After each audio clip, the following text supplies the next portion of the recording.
پیار والی کی جانب سے پیار والوں کے لیے۔ دنیا کا بہادر ترین بچہ ہے۔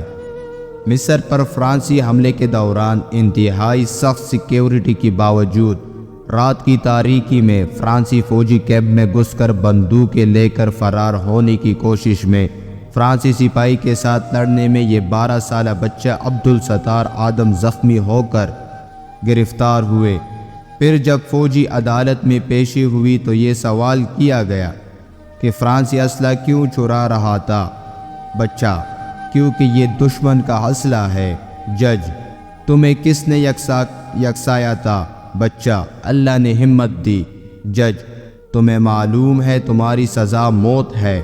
بچہ: یہ میرا سر حاضر ہے۔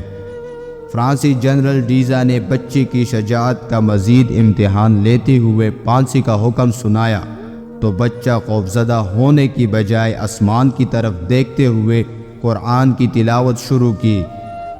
جج ڈیزا بچے سے متاثر ہو کر سزائے موت کو 30 کوڑوں سے تبدیل کرتا ہے۔ کوڑے پورے ہونے پر جنرل ڈیزا کہتا ہے، میں آج کی اپنی رپورٹ میں دنیا کا بہادر ترین بچے کا ذکر کروں گا۔ فرانسی محتیون اپنی کتاب میں اس واقعے کو بطور چشمِ دید گواہ کے لکھنے کے بعد لکھتا ہے کہ میں نے بچے سے کہا کہ میں تمہیں منہ بولا بیٹا بنانا چاہتا ہوں، میں تمہیں شاندار مستقبل کی ضمانت دے سکتا ہوں۔ بچے نے کہا، تم پچھتاؤ گے کیونکہ میں تمہیں ایک دن قتل کروں گا۔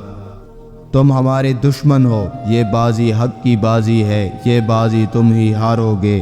ہر گھر سے مجاہد نکلے گا، تم کتنے مجاہد مارو گے۔